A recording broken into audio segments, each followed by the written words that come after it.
Radio Publique Africaine.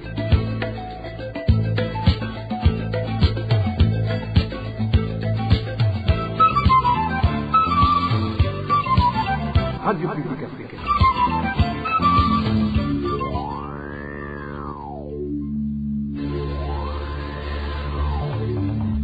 C'est le moment de suivre le journal parlé en français. À la présentation, Nadège Irakoze. Mercredi 8 octobre 2025, bienvenue chers auditeurs de la RPA, ce journal dont voici le sommaire. La criminalité continue à s'observer dans le pays. En 2 jours seulement, 3 personnes ont été tuées dans les 2 provinces, Bujumbura et Burunga.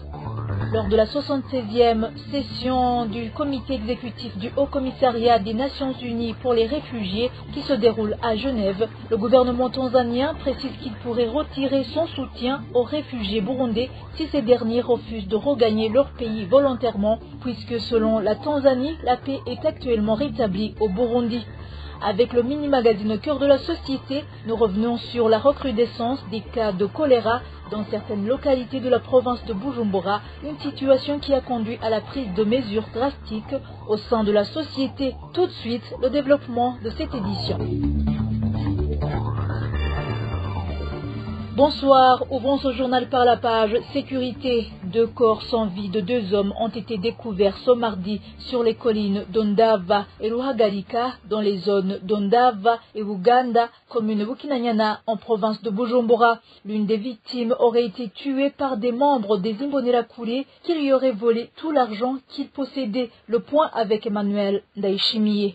Le premier homme assassiné était surnommé Loti. Selon nos sources sur la colline et village Ndava, zone Ndava, la victime s'était rendue lundi dernier pour vendre une chèvre. D'après ces mêmes sources, la chèvre a été vendue à 450 000 francs. Après la vente, Loti a partagé un verre avec d'autres personnes dans un cabaret situé sur la même colline. Toujours selon les témoignages recueillis, alors qu'il rentrait chez lui, des Imbonerakure présents dans son cabaret l'ont intercepté, violemment tabassé à l'aide de dégourdés et lui ont volé son argent. En état critique, ils l'ont conduit à la position policière d'Ondava, mais le chef de poste a refusé de l'incarcérer, ordonnant plutôt qu'il soit amené au centre de santé pour recevoir des soins. Cependant, au lieu de le conduire, ces Imbonerakure l'auraient jeté dans la rivière Kagunouzi, comme le rapporte un habitant de la commune Bukinanyana. Il a été arrêté par des Imbonerakure sévèrement battus, puis volé. Ils l'ont ensuite conduit en état critique à la position policière d'Ondava. Le chef de poste a refusé de le garder et a ordonné qu'on l'amène au centre de santé. Au lieu de cela, ils l'ont jeté dans la rivière Kagunouzi.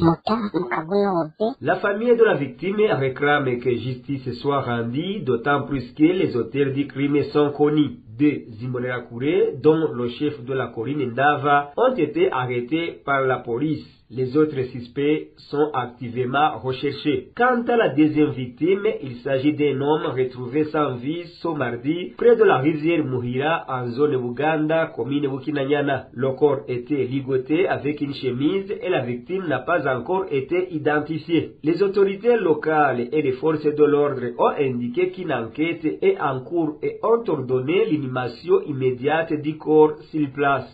Merci Emmanuel Ndaishimiye. Toujours en page sécurité, le corps sans vie d'une femme a été découvert ce mardi sur la colline Mutambala, zone Gatete, commune Rumonge, en province de Burunga.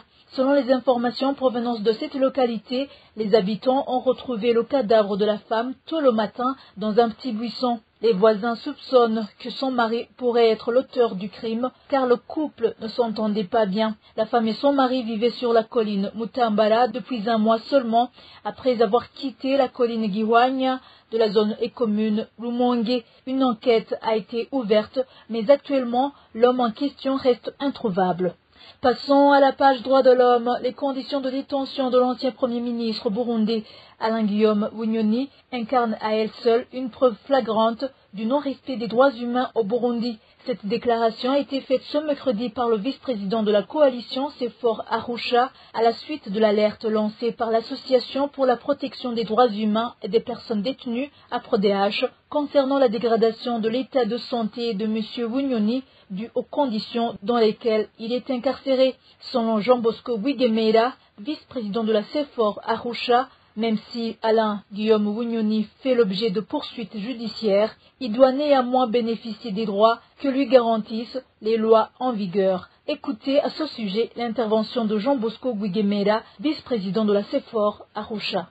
Alain Guillaume Bunyoni est en train de traverser des moments extrêmement difficiles vu les conditions carcérales de la prison centrale de Gitega, particulièrement dans sa cellule. C'est un signe éloquent parmi tant d'autres que les droits des prisonniers sont bafoués. Nous l'avons toujours dénoncé chez CEFOR Arusha. Rappelons en passant qu'en décembre 2021, un incendie visiblement criminel a ravagé la prison centrale de Gitega, faisant des morts et des blessés, le pouvoir voulant faucher la vie des prisonniers impliqués dans la tentative de coup d'État de 2015.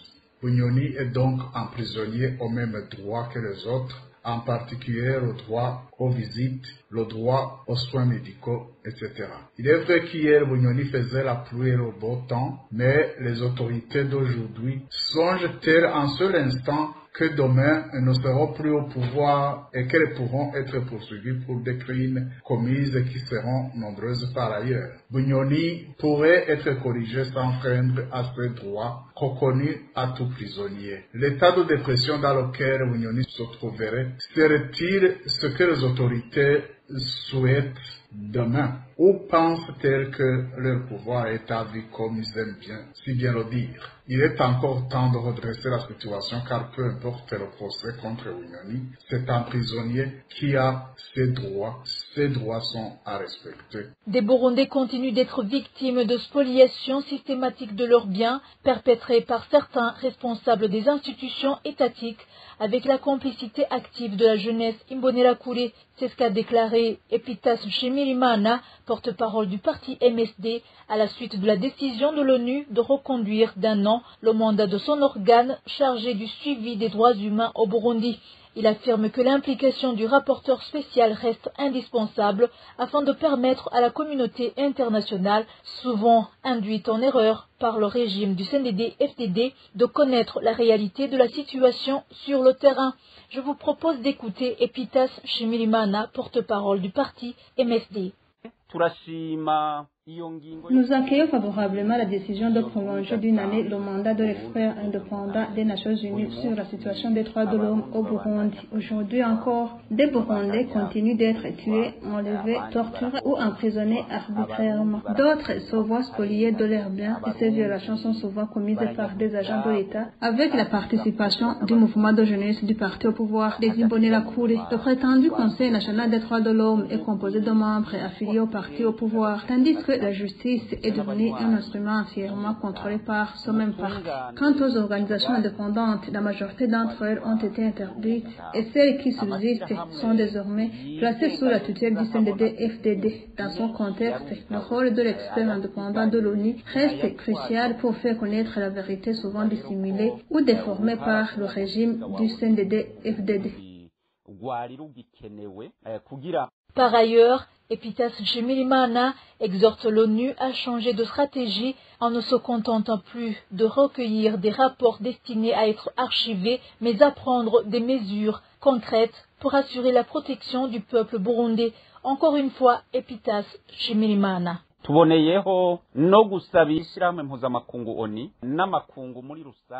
Nous saisissons également cette occasion pour lancer un appel pressant aux Nations Unies et à la communauté internationale dans son ensemble. Il ne suffit plus de suivre la situation au Burundi ni de se contenter de recevoir et d'archiver des rapports. Nous leur demandons de se lever et de prendre des mesures concrètes et efficaces.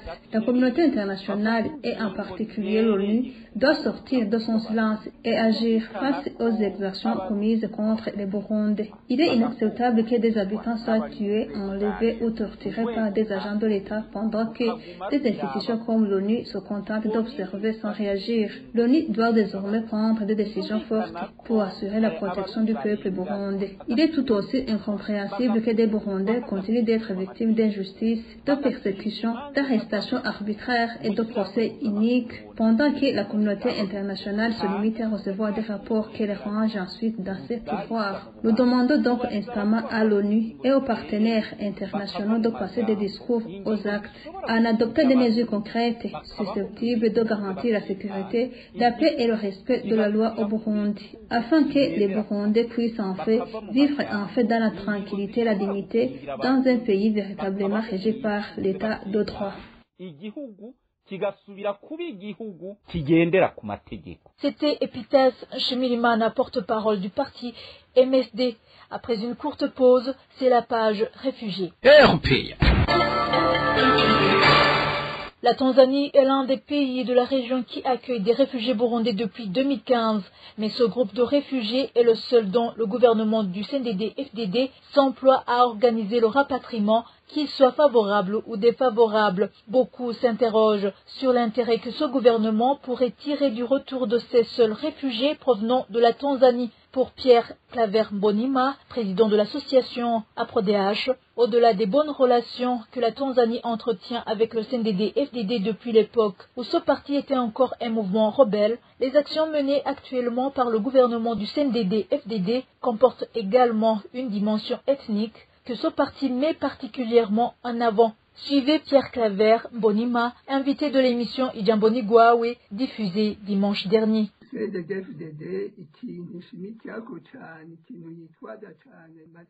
Le CNDD-FDD utilise beaucoup la corde ethnique. En effet, parmi les nombreux réfugiés qui ont fui vers la Tanzanie, la plupart appartiennent à l'ethnie des Hutus.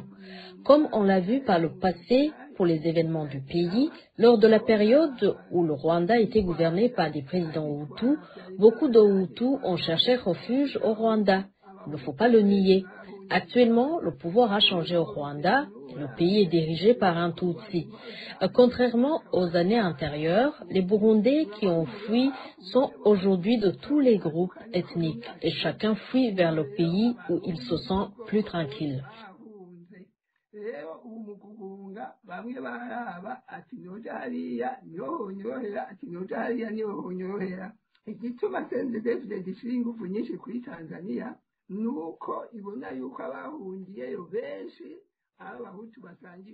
Alors, la raison pour laquelle le CNDD-FDD fait tout pour rapatrier ceux qui se sont exilés en Tanzanie, c'est parce que les Burundais réfugiés en Tanzanie sont majoritairement de l'ethnie Hutu.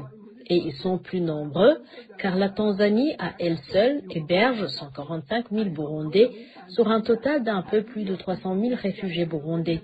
Donc, le CNDD-FDD aura réussi à rapatrier presque la moitié des réfugiés et cela servirait à redemander l'aide internationale en disant que le processus de retour est bien engagé. Argumenta aussi que le reste des Burundais réfugiés dans d'autres pays de la région ne peuvent pas rentrer car retenus par les pays hôtes. C'est dans cette logique que je trouve que le CNDD-FDD s'active pour que les Burundais réfugiés en Tanzanie soient tous rapatriés. Il pourra exploiter, utiliser politiquement leur retour.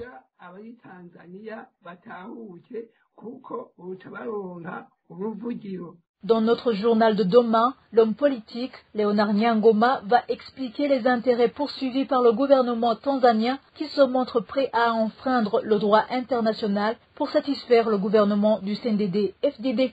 Toujours au sujet du rapatriement des Burundais réfugiés en Tanzanie, le ministre tanzanien de l'Information, Palamagamba Kabudi, a fait savoir que la paix est désormais rétablie au Burundi, mais il regrette que plusieurs réfugiés burundais refusent encore de regagner leur pays volontairement. Il a déclaré ce lundi lors de la 76e session du comité exécutif du Haut Commissariat des Nations Unies pour les réfugiés à Genève. Il précise que son pays pourrait retirer son soutien à ces réfugiés et invoquer le principe de cessation si les efforts pour leur retour restent insuffisants.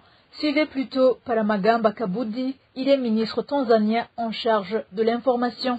We also face a persistent challenge. Despite prevailing peace and stability in Burundi, many Burundian refugees continue to resist.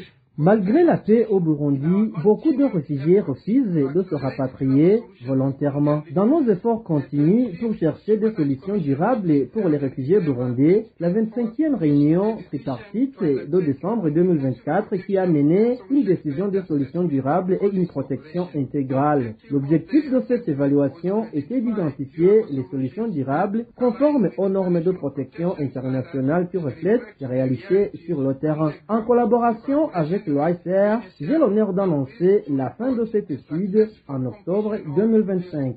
Des recommandations ont été déjà formulées et recommandées pour guider des solutions durables. Nous demandons à la communauté internationale d'être à nos côtés pour mettre ces recommandations en action. Je souligne que les efforts ont été consentis par les gouvernements tanzaniens, burundais, l'OICR, des bailleurs de fonds et autres parties prenantes pour ce groupe. Même si nous continuons d'évaluer l'impact du rapatriement volontaire, si ces efforts insatisfaisants, la Tanzanie sera obligée de cesser de soutenir ce groupe et d'invoquer la cessation. En outre, cela sera présenté officiellement lors de la prochaine réunion tripartite en novembre 2025. Tanzania will be compelled to invoke cessation for this group. Furthermore, this matter will be formally presented at the upcoming Tripartite Commission meeting scheduled for late November 2025. De son côté, le haut-commissaire des Nations Unies pour les réfugiés, Filippo Grandi, estime que le Burundi doit créer de meilleures conditions pour un retour volontaire des réfugiés. Il s'est lui aussi exprimé ce lundi lors de la session du HCR à Genève. Tanzania, I appreciate that. Je comprends qu'il est difficile maintenant pour la Tanzanie de maintenir le rythme de rapatriement des réfugiés burundais et je sais que cela a été sujet de discussion depuis de longues années entre nous. Je suis heureux que nous ayons passé à la promotion du retour volontaire et cela a donné lieu aux bons résultats. Il faut alors faire plus, notamment au Burundi, pour créer de meilleures conditions. Il faut en effet que le Burundi fasse plus pour que les personnes puissent rentrer au pays et là, il nous faut la coopération de nos partenaires donateurs. Ainsi, continuons d'utiliser le mécanisme tripartite. Please continue to make use, as yourself, Tanzania, to make use of the tripartite mechanism. RPA.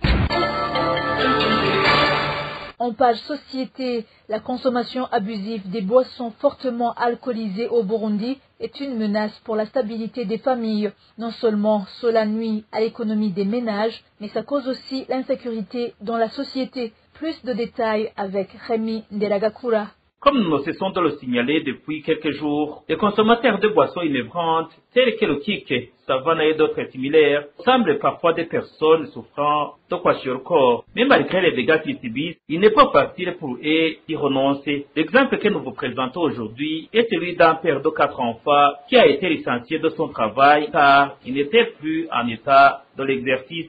Selon un de ses proches, depuis cet événement, la famille traverse de nombreuses difficultés car il s'est mis à voler tout ce qu'il trouve. C'était une personne complètement perdue, prête à tout laisser à la maison juste pour aller chercher cette boisson appelée qui, parce qu'on disait qu'on la vendait en petite quantité selon l'argent qu'on avait. C'était devenu un vrai tabou de voir de l'argent à la maison. Il n'y avait plus de travail.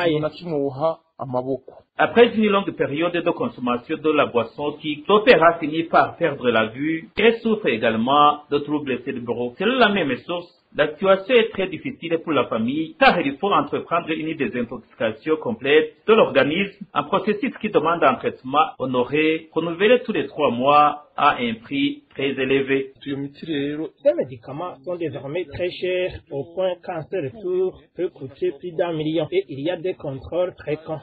On vous soumet à des examens pour vérifier l'état des reins car ce fardeau est très lourd pour eux. Tu comprends donc que ces contrôles médicaux coûtent aussi 400 000 de francs beaucoup. Au-delà des familles touchées par la consommation de ces stupéfiants, la sécurité publique est aussi compromise, sans compter que le pays risque de perdre sa jeunesse et sa force vive si rien n'est fait pour interdire définitivement ces boissons au Burundi. Lorsqu'un jeune s'adonne à la consommation de boissons comme le savana, il finit par s'endormir là même où il a bu. Plié sur lui, incapable de se relever, vidé de toute énergie. Aujourd'hui, ce sont des boissons comme le kick qui font fureur chez les jeunes. Mais si cette tendance se poursuit, dans 5 ans, la jeunesse ne sera plus en mesure de contribuer au développement du pays et les personnes âgées. Ces boissons continuent pourtant de circuler dans le pays. Le gouvernement les ignore-t-il réellement ou les tolère librement en raison des bénéfices qu'il en tire? Nous reviendrons sur cette question dans notre prochaine édition. Merci Rémi Ndelagakura. Parlons gouvernance. Les caféiculteurs qui n'ont pas encore perçu le paiement de leur récolte seront remboursés dans les prochains jours. L'annonce a été faite ce mardi par le Premier ministre du Burundi devant les membres de l'Assemblée nationale et du Sénat à l'occasion de la présentation du rapport d'activité du gouvernement pour le deuxième semestre de l'exercice budgétaire 2024-2025. Nestor Naonouye a précisé que le retard de paiement observé depuis le mois de mars est lié d'une part à des erreurs détectées dans les données du nouveau système numérique mis en place pour l'enregistrement des producteurs de café. Suivez-le. Concernant le café, c'est vrai qu'il existe des caféiculteurs qui n'ont pas encore été payés. Cela a été causé par le fait qu'il y avait discordance entre les chiffres inscrits sur les fiches et les chiffres se trouvant sur une application développée par Mediabox pour la digitalisation.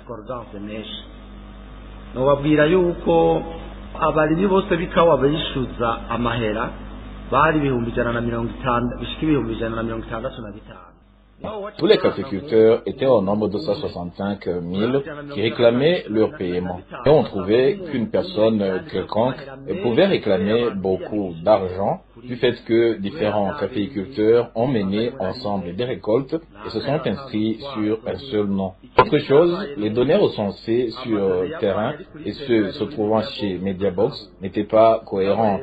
Mais après concertation, on a trouvé que les citoyens ne devraient pas subir des conséquences. On a donc décidé que tous les caféiculteurs soient tous payés.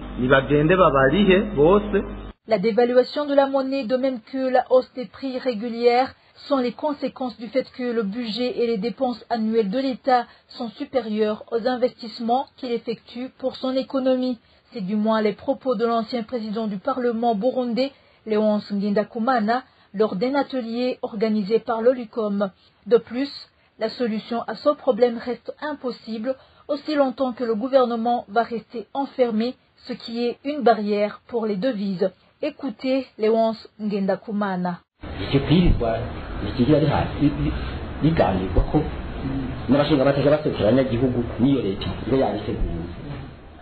Les députés et le gouvernement eux-mêmes ne peuvent jamais discuter de cette constitution alors qu'ils sont censés représenter la population. En conséquence, 90% de son contenu est inutile, sans aucun bénéfice ni revenu. Par la suite, les investissements restent quasi inexistants. Certains prétendent que la communauté internationale a annulé les dettes que nous lui devions, mais ce n'est pas exact. Ceux qui élaborent les projets pensent que ce sont les bailleurs de fonds qui vont réaliser nos initiatives dans l'agriculture et l'élevage.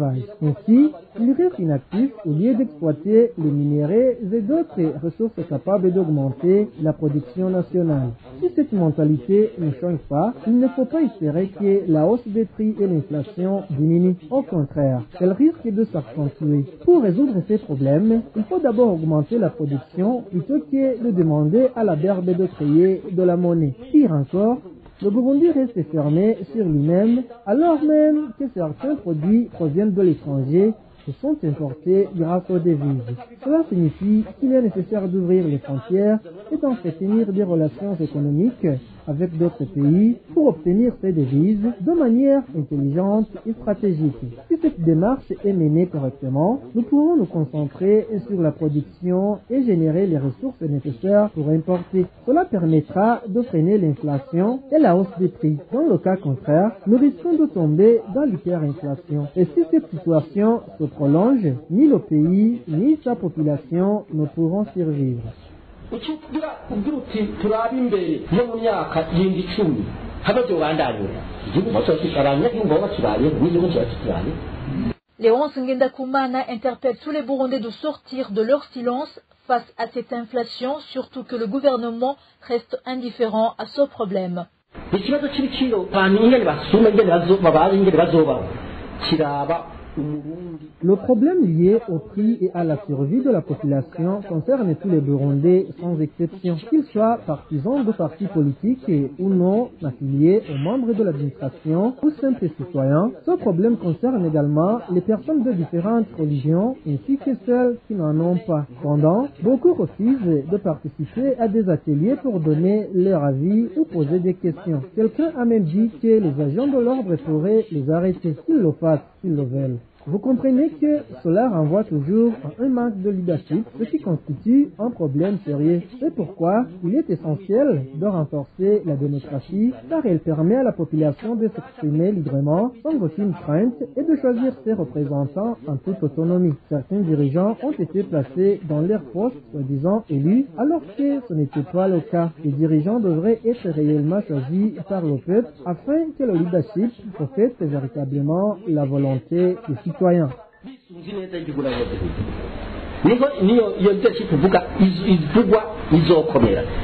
C'était Léonce Ngendakumana.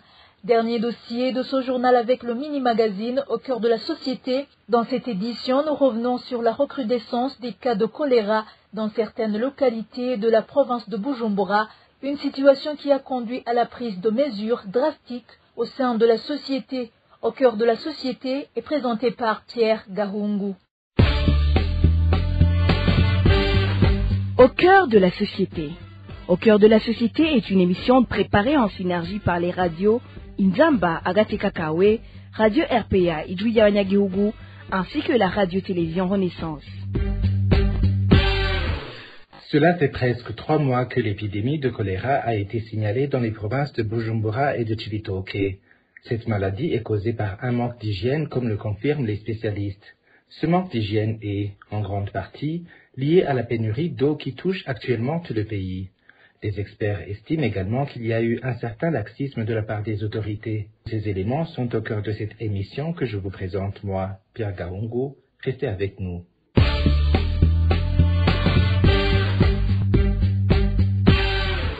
L'épidémie de choléra sévit encore dans plusieurs régions du pays, notamment dans la province de Bujumbura.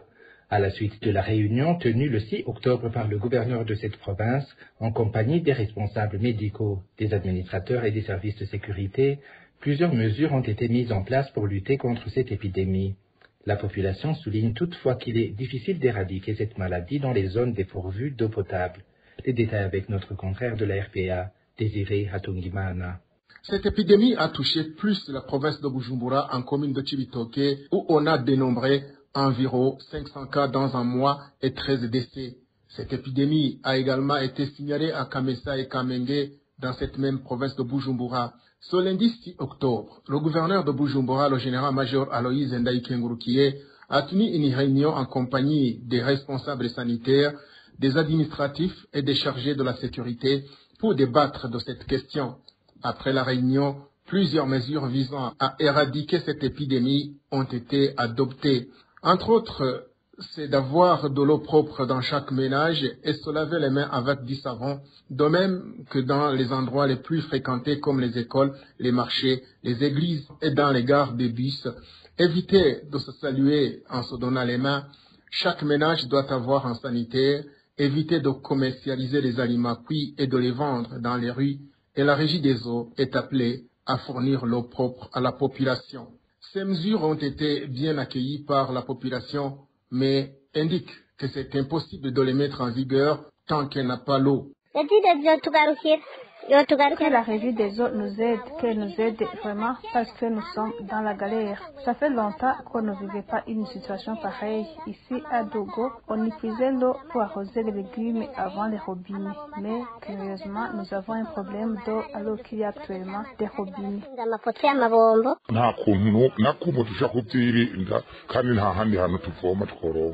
Impossible de se prévenir alors qu'on n'a aucun endroit pour puiser de l'eau. Pour avoir de l'eau propre, ce qui ont les moyens quittent le centre de Rugombo, ils prennent les vélos et les véhicules et se rendent à Mugina. De retour, ils nous vendent un bidon d'eau entre 1500 et 2000 francs burundais.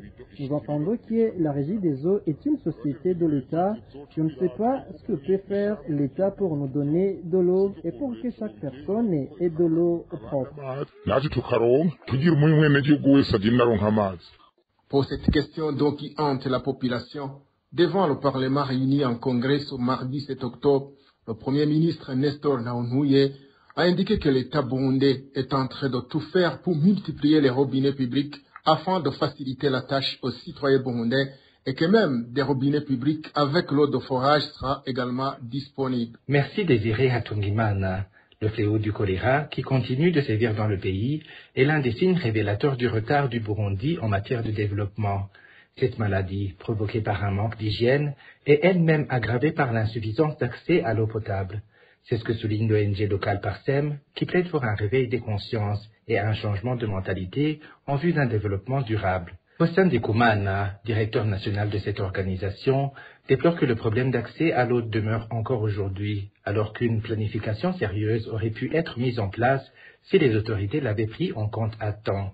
Il estime que tous les ministères concernés devraient, de toute urgence, travailler en synergie afin de mettre un terme à ce fléau dévastateur. Normalement, un pays qui enregistre encore des épidémies de choléra, et cela a plusieurs significations. D'abord, ça prouve que l'état d'hygiène dans ce pays est à un niveau encore lamentable. Ça prouve que l'hygiène dans notre pays est encore à un niveau déplorable. Deuxième signification, c'est le sous-développement. Cela prouve l'état des infrastructures, notamment l'addiction à l'eau, l'accès à l'eau potable, l'état des sanitaires, des infrastructures sanitaires utilisées par la population. Vous savez qu'au Burundi, on se soulage partout, au bord des rivières, dans les lacs, dans les montagnes, versant des montagnes, et tout cela c'est très problématique. Il n'y a même pas de sanitaires, de toilettes publiques pour permettre à la population de se soulager pendant leurs activités, pendant leur voyage. Cela aussi prouve une faible capacité institutionnelle, la coordination institutionnelle, le ministère de l'Intérieur, de l'administration territoriale, le ministère de la Santé publique, le ministère de l'Énergie et mines de l'eau et infrastructure, le ministère de l'Environnement devrait avoir une coordination active, proactive pour éviter de telles épidémies. Chacun ce qui le concerne. Quatrièmement, c'est la mauvaise planification. Il est déplorable que dans notre, par exemple, le récent plan de projection de planification d'addiction de l'eau potable en mairie de Bujumbura, en suivant la croissance de la ville, date de 2005. C'était le plan 85 jusqu'en 2005. Depuis 2005, il n'y a plus de plan de projection. Voilà pourquoi on en arrive là. Là où le bas blesse, c'est que la planification, on dirait qu'elle n'a plus de sens dans notre pays. Même le ministère de l'économie et des finances, selon son nouvelle appellation, on dirait que la planification a été supprimée. On peut s'imaginer un pays pauvre comme le nôtre, comment il peut prétendre s'assurer un développement digne de son nom sans une planification rigoureuse pour que vraiment les ressources publiques soient utilisées pour mettre en application les priorités des priorités retenues selon un plan ou une planification déterminée. Peut-être que cette épidémie continue de faire parler d'elle au Burundi inquiète les experts de plusieurs domaines. Ils s'interrogent sur la faisabilité de la vision que le pays s'est fixée. Un Burundi émergent en 2040 et développé en 2060, alors que des maladies liées au manque d'hygiène, signes évidents de pauvreté extrême, sont encore d'actualité. Certains vont jusqu'à dire que cette vision de l'avenir ressemble à un rêve, tant que le pays restera dirigé par des autorités incapables de résoudre le problème de l'accès à l'eau et où l'insalubrité règne. C'est sur ces mots que nous clôturons cette émission. Merci à vous tous de nous avoir suivis. Rendez-vous la semaine prochaine pour une nouvelle édition. C'était Pierre Garungou à la présentation. Je vous souhaite plein succès. À bientôt. C'était l'émission Au cœur de la société. Merci Pierre Garoungu. Et voilà, c'est ici que nous clôturons le journal de ce mercredi 8 octobre 2025. Merci de votre attention. Merci également à toute l'équipe rédactionnelle et technique. Bonne soirée à tous.